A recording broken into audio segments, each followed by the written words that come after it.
Let's read together Luke 24, verses 1 to 43. On the first day of the week, very early in the morning, they came to the tomb, bringing the spices they had prepared. They found the stone rolled away from the tomb. They went in, but did not find the body of the Lord Jesus.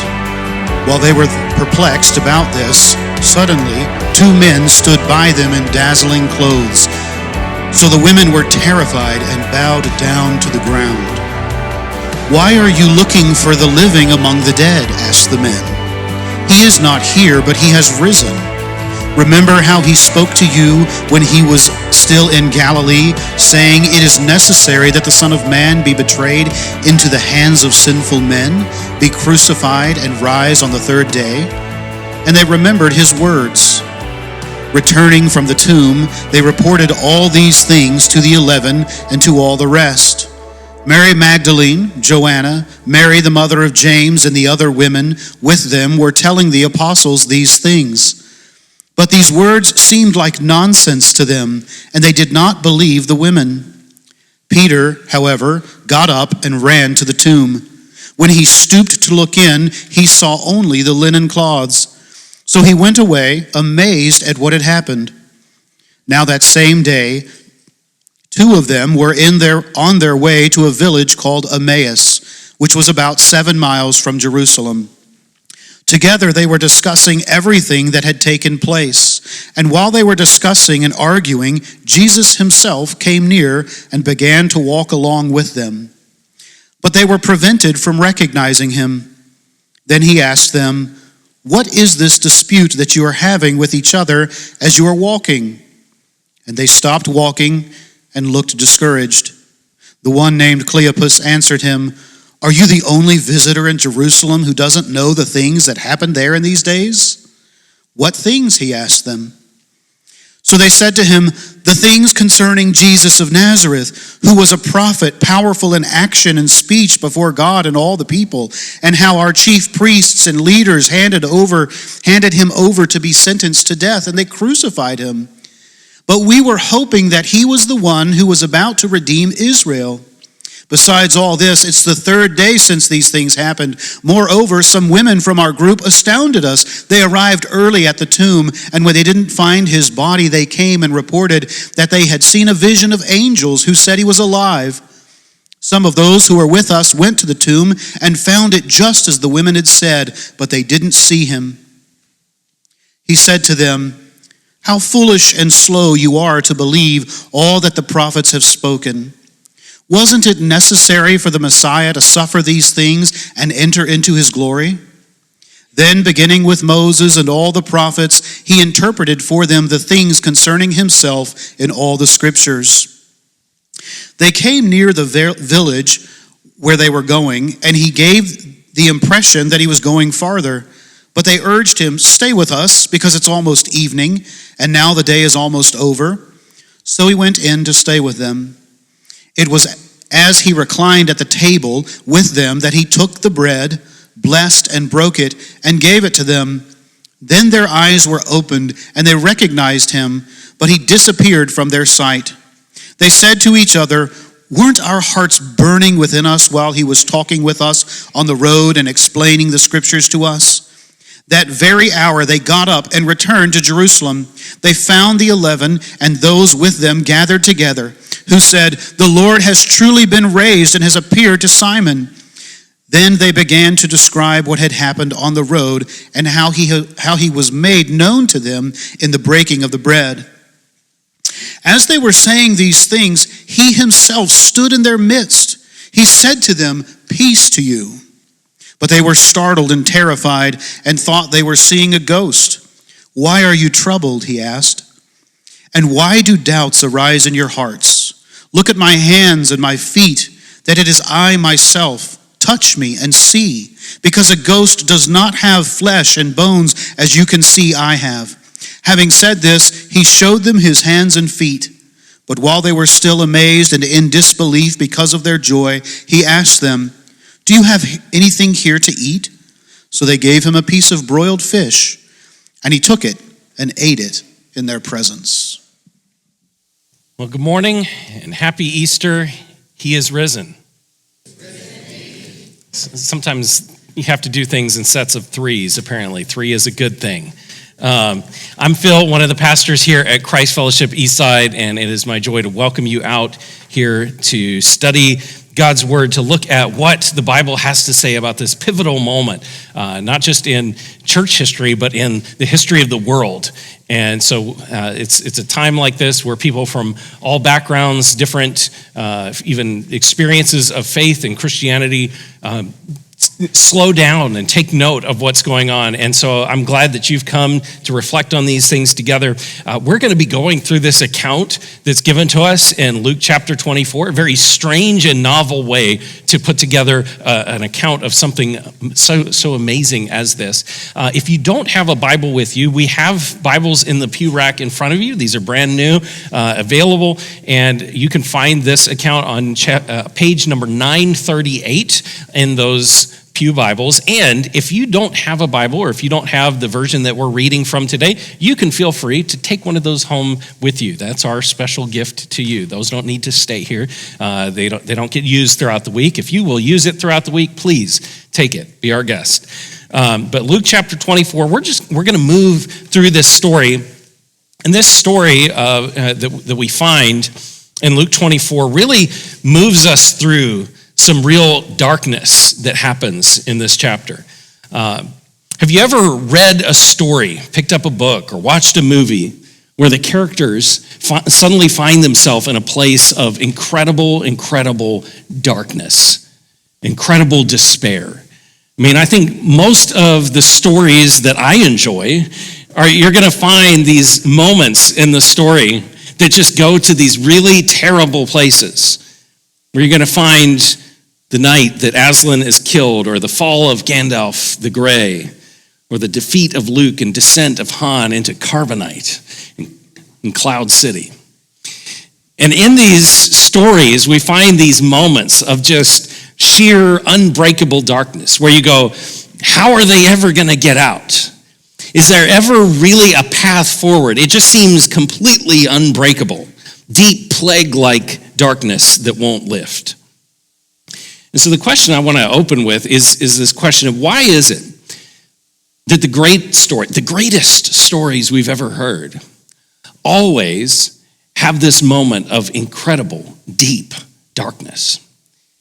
You might put on your English 102 hat or something like that and say, well, it is an amazing literary device to capture readers' attention.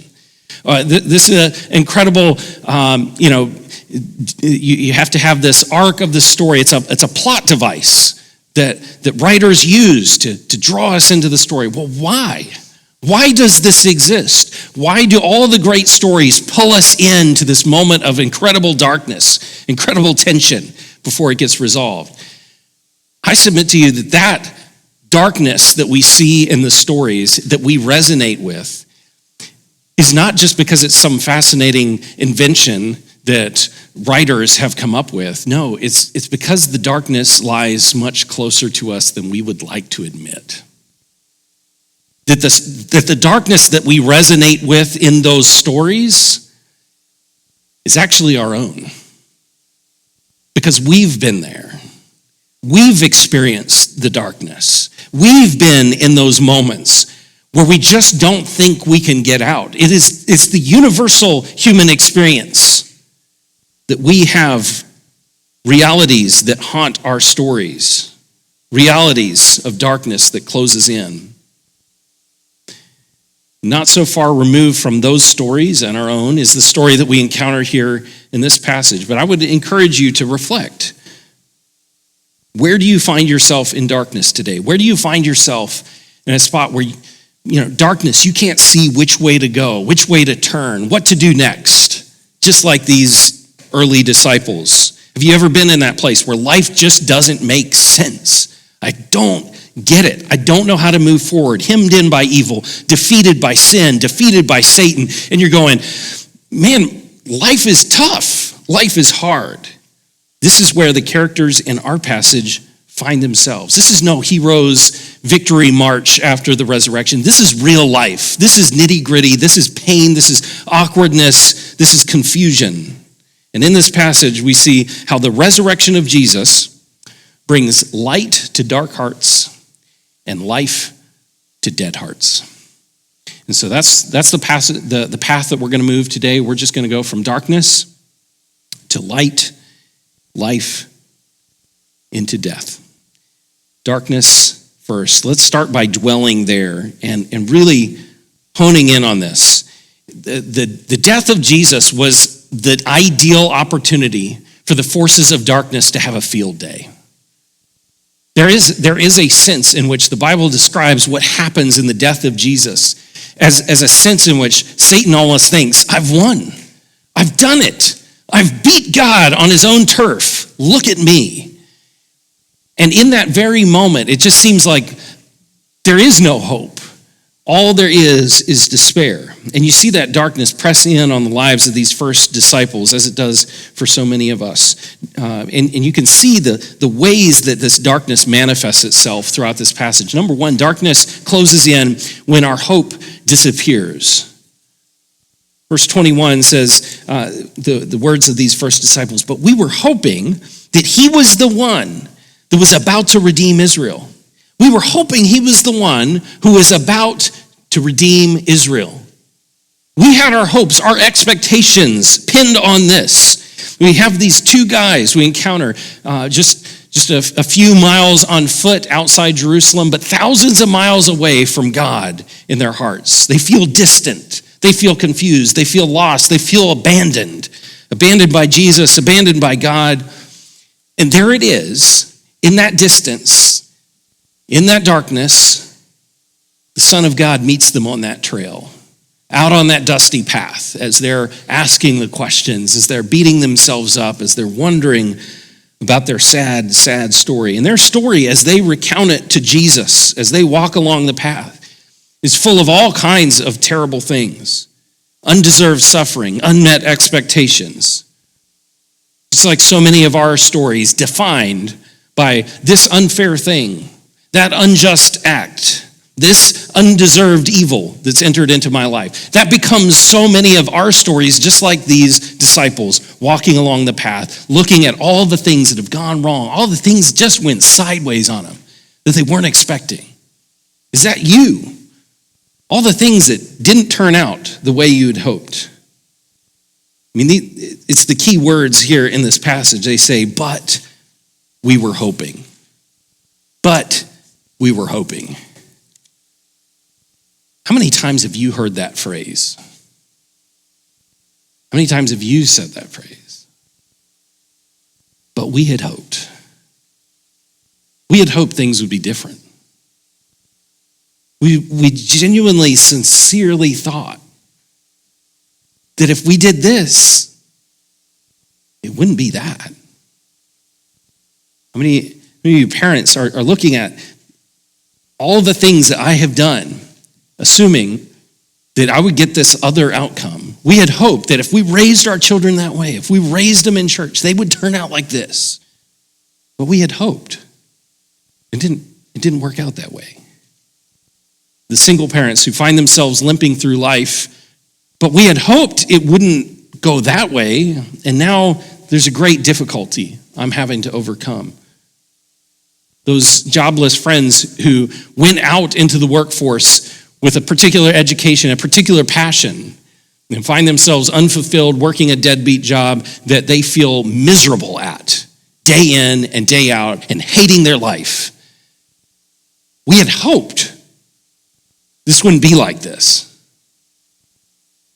Or the childless couples who want with everything, every fiber of their existence to enjoy what some of you are going to be able to enjoy as you take the photos on Easter with your kids around you. Say, but we had hoped. And every month brings the reminder that that hope won't be real. We had hoped. We hoped. Isn't that the story of so many of our lives? We had hoped, and we're let down. Those hopes might be personal, vocational, familial, political, societal, global, spiritual.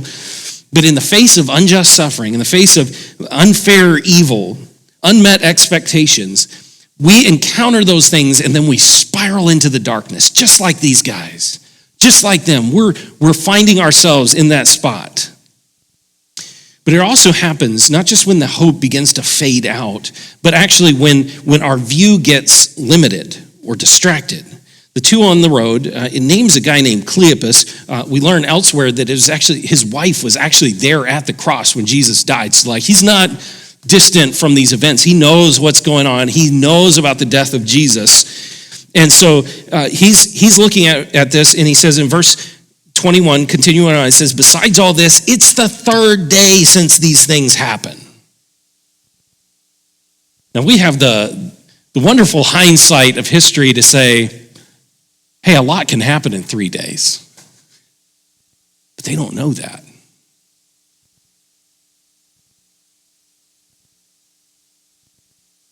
Can I have the audacity to say to you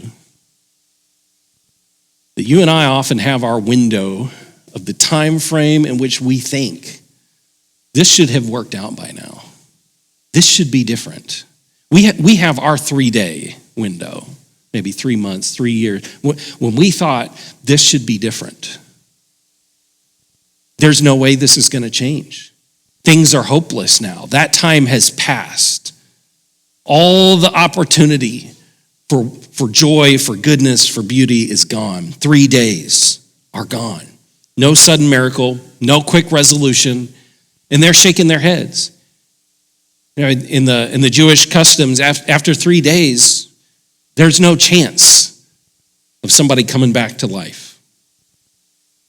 The weekend's over, back to business as usual on Monday.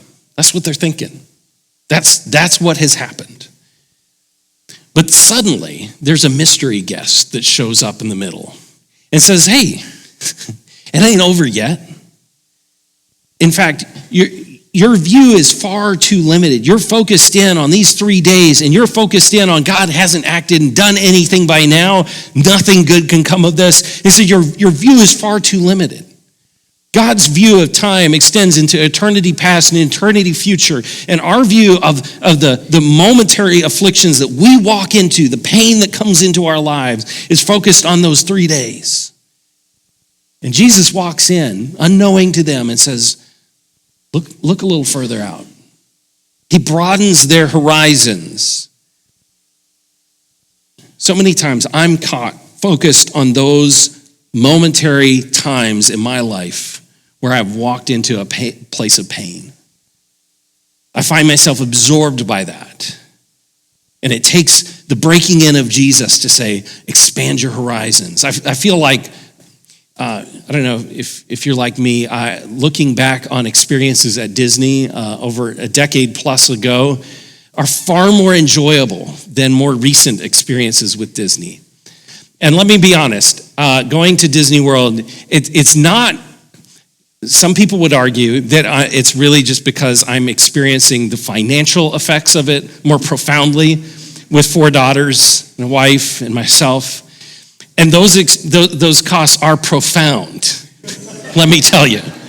That'll set you back a little bit. But I think the experience about Disney World that I hate the most, the happiest place on earth, and what's everybody doing?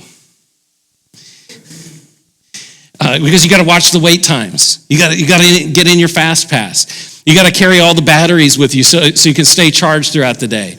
Don't believe me? Go and you will see it for yourself.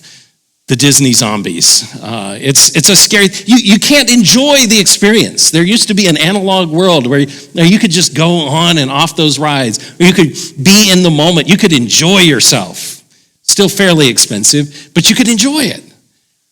That's all gone now. We're distracted by the devices that hold our attention and hold our focus. And so it is. There's so many things in life become our complete focus, drives in on it, and we miss what God is doing all around us. We miss what's right in front of us because we're distracted. Number 3, darkness comes when our faith fades away. Throughout this passage, you'll notice Jesus emphasizes this theme of unbelief. He says in verse 25, the two on the road were slow to believe. Verse 38, he talks about the 11 in the room who have doubts arise in their hearts. Verse 41, he says he's amazed. They are amazed and in disbelief. Track the journey. When you start to lose hope and you get distracted, eventually you find yourself in this place where doubt just starts to seep in. It just happens. This is the process. This is how do we get to a place where I'm questioning everything? Doubt preys on the hopeless. Doubt preys on those who are distracted. You find yourself hemmed in by doubt, it's because you've lost hope. It's because you've lost sight of anything beyond the chaos of your circumstances. So, pretty dark. Question is this where we have to stay? Is there anything beyond this? Oh, yes, there is. Because it's at this moment where the dark is at its darkest that the light shines all the brighter. The light breaks in. The light of the resurrection of the Son of God gives us something that we all crave, something that stands behind all of those stories, because all of those stories of great darkness, there's the time when Aslan and the light of day suddenly rises from his sleep, the stone table breaks, and he climbs the mountain and roars. There's a moment when Gandalf the Grey appears as Gandalf the White and brings the armies of Rohan charging down to rescue and save the day. And there's the moment in the brightness of the Tatooine sun where Han and his merry little band defeat Jabba's warriors and go on to win over the invincible evil empire. You know, those stories, as much as we laugh at them, enjoy other stories just like them, give us a longing for something to be true for us, that those stories might be our stories. That we might, in our deepest, darkest moments of our lives, find that light, find that escape, find that victory. That one day all of our hopelessness would end, all of our confusion would disperse, all of our doubt would melt. And that's what's cool about the story of Jesus, is because this story isn't just some story, some fairy tale of something that happened way back when to some people long, long ago, but that this story can be our story. A story of darkness to light. A story of death to life. Why? How? I know that for me personally, there were these moments of darkness to light where God began to work in my life as a young grade school kid, and for the first time beginning to realize that my messed up life had hope because Jesus died for me. His story was my story. And then as I got a little older in the college years and real life is settling in, finally beginning to see that God's story was my story in a much richer and deeper and truer way than I had ever imagined. That his grace was coming after me, that in his resurrection, Jesus stands now in front of me. And so when God the Father looks at me, he doesn't see Phil and all of his sin, all of his unrighteousness. What he sees is Jesus. And that because of his goodness, God wraps his arms around. God doesn't look at me, as I assumed for most of my life, with a frown and a scowl on his face, keeping a list of all the terrible things I've done. No, he looks at me, says, this one belongs to Jesus. And he sees me in that way. That grace, that joy will transform your life. That was the moment in which his story became my story. And that is the opportunity for all of us today to have his story become our story. Romans chapter 1 puts it this way. The Apostle Paul kind of unpacks what's going on in the Gospels, spells it out in some neat ways. He writes that God appointed Jesus to be the powerful Son of God according to the Spirit of holiness by the resurrection from the dead. That word appointed him is a really fascinating word. It's a word that means, it comes from where we get our word horizon. Paul is saying he was appointed by the resurrection to be the Son of God. He is horizoned out. He is marked out to be the Son of God by the resurrection from the dead. He's saying there are a lot of things that could pull your attention and say, I'm going to try to break through the darkness here. I'm going to medicate my way out of the darkness. I'm going to try to relationship my way out of the darkness. There are a lot of ways to try to go about that. He said, here's how you know the way out. Here's how you know the way out of the darkness. The horizon breaks when the sun rises. If you've ever been on a cruise ship in the middle of the night when no land is visible and the sun goes down, you lose all sense of what's going on around you. You can't see the water, you can't see any land, you can't see the sky. Everything just becomes pitch black. It's a weird and unsettling feeling. But if you've ever been on a ship and been able to peek out those windows and see just as the sun is starting its journey upwards in the sky, you see an incredible thing where suddenly all you see at first, you don't see the sun, you don't see much at all, but you begin to see a line. A line begins to form. And then that line begins to spell out more clearly what's going on around you. You begin to see water. You begin to see maybe another ship. You begin to see land. You begin to see all of a sudden, everything gets clearer and clearer and clearer. Why? Because the sun has risen. And that's what the Apostle Paul says. This is how you know. This is how you know you're on the right path. There are a lot of things pulling you away. There's a lot of reasons why you would say, I don't really know if this is reliable. How do you know? How do you know you're on the right track? Because the sun has risen. That's how you know. That's when the light shines in and transforms everything. He is the great sign of where to look for hope. Several observations just from this passage. The resurrection shines in when the resurrection beats the injustice of this world. Look at these guys, they're so focused on the bad things that have happened. Verse 20, he says, and how the chief priests and the leaders handed him over to be sentenced to death, and they crucified him. You know, it looks like all the power players, all the figures in the backroom deals have been the ones that have come out victorious. But did they have the final say? You know, you may be living your life frustrated by the stuff that's happened behind closed doors, the stuff that your boss or coworkers have done against you, the things that have happened behind your back, the betrayal that these disciples are probably feeling by one of their own.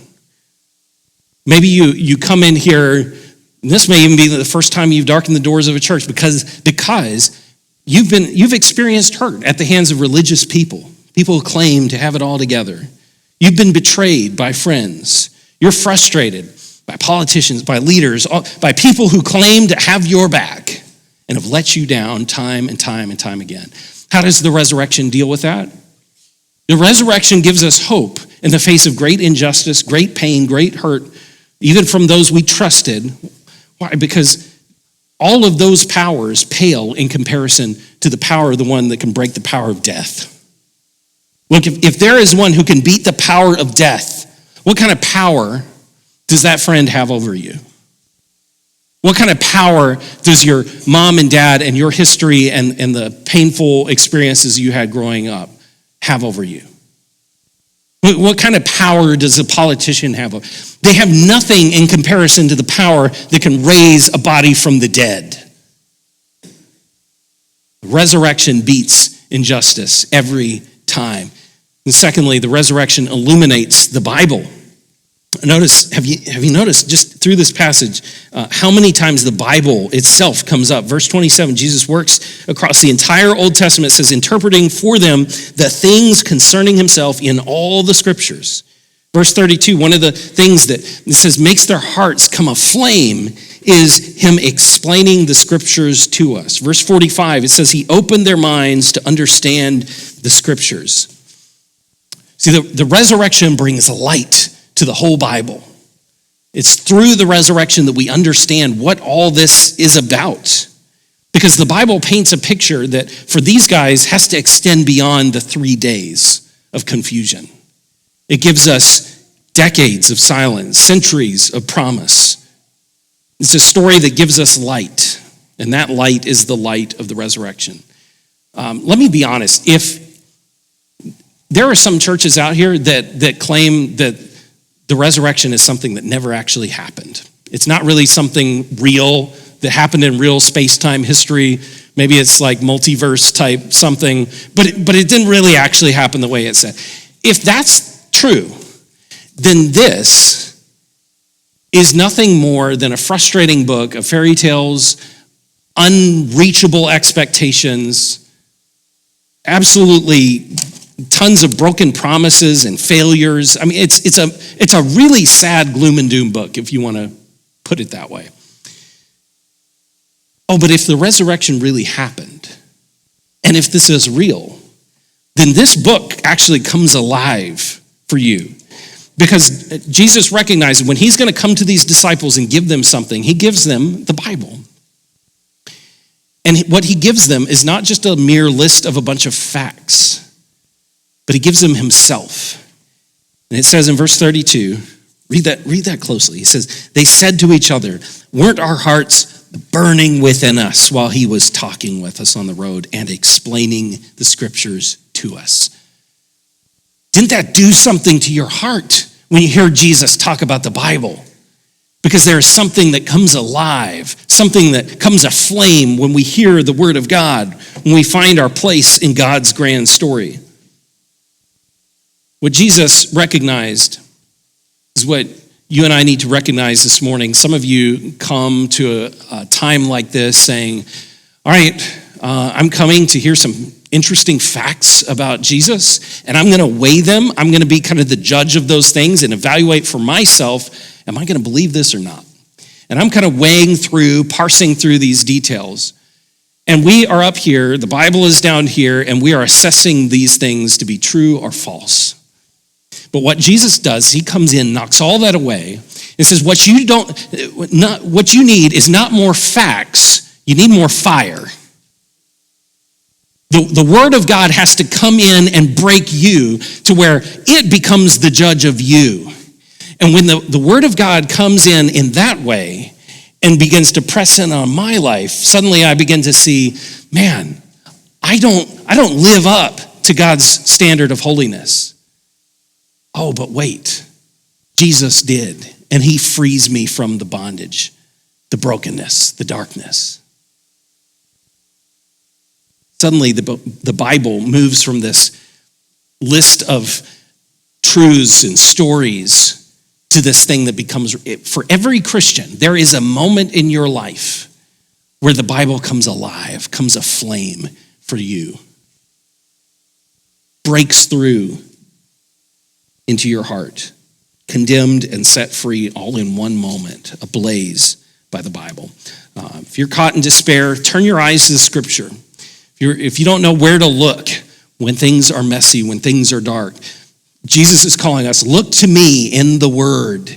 Pour yourself into the Bible. I mean, this is effectively why does our church here at Christ Fellowship Eastside, why do we preach through whole books of the Bible?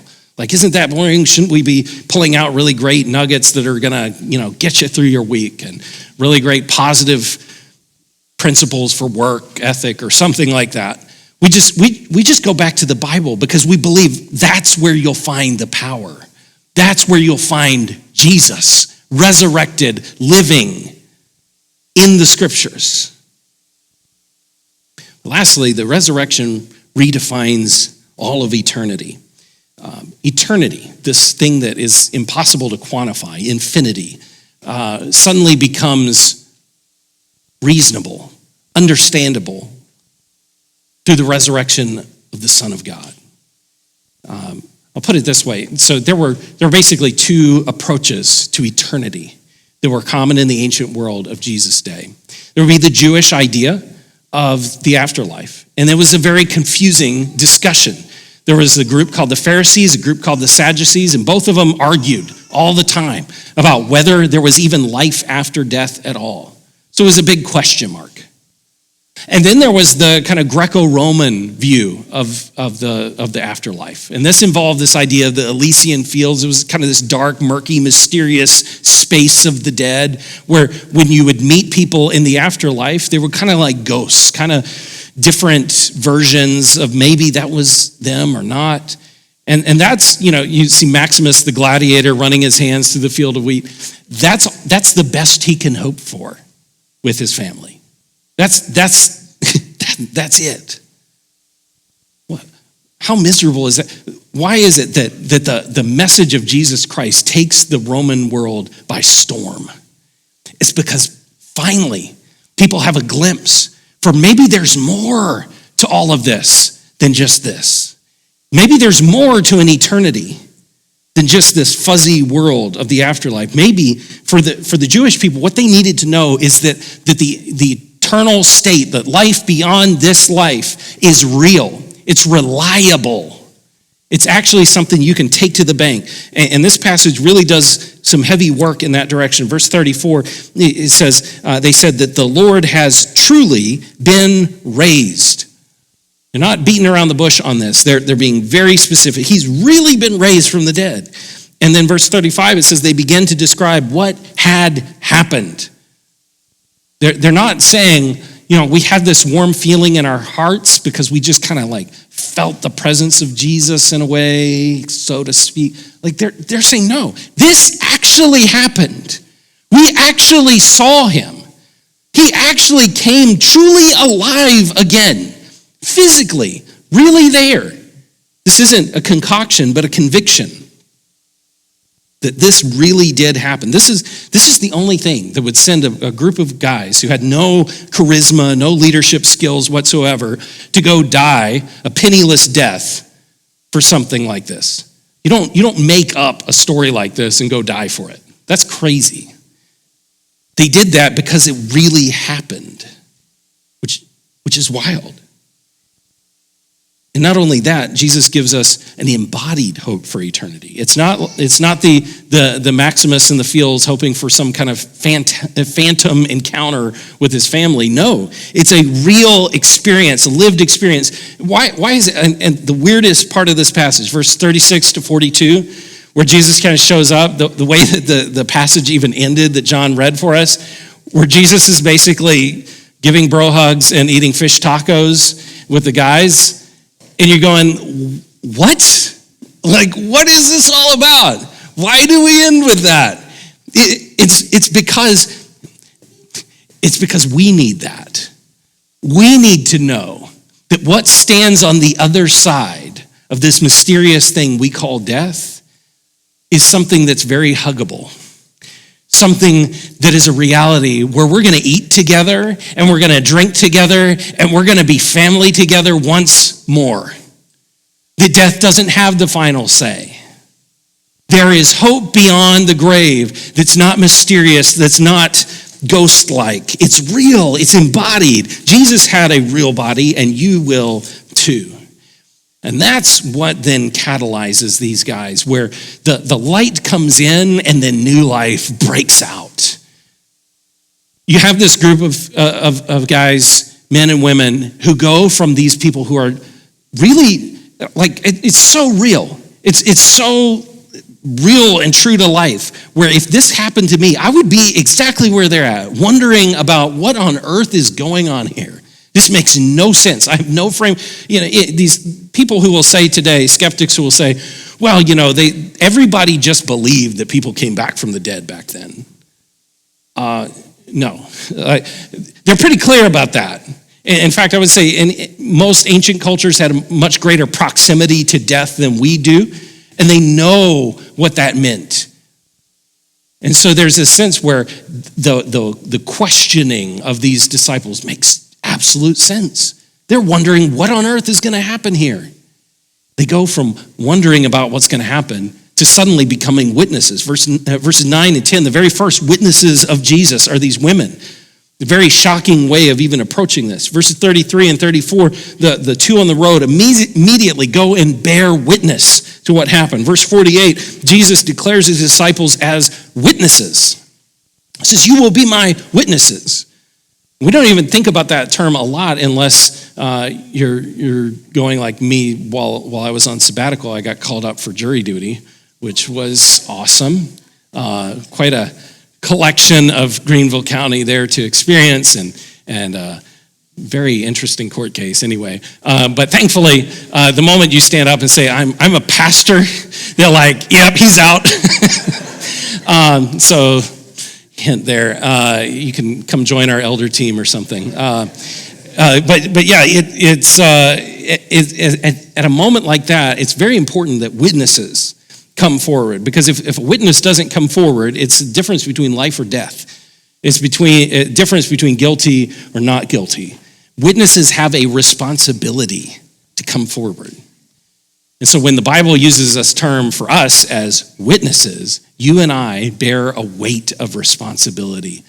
We need to come forward with the truth. We need to tell how Jesus has transformed our stories. That's the opportunity given to us as witnesses. But as well, he turns the worried into worshipers. I love how this chapter ends. We didn't read it, but in verse 52, it says, after worshiping him, they returned to Jerusalem with great joy.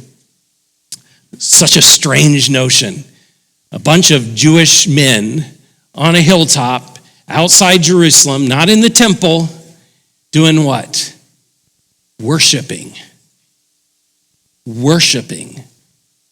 their rabbi.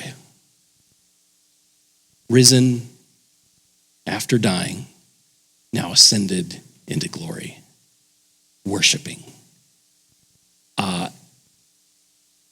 That's crazy. Nothing could have prepared Luke's audience for such an event. Jewish men do not worship anyone but God alone. But something has happened that turned their world and ours upside down. Because after the resurrection, all of our lives are upended. All of the things we assumed and took for granted are now shaken up. Most particularly, if you are one who finds yourself this morning walking in, feeling the darkness especially heavy, I want to say this to you.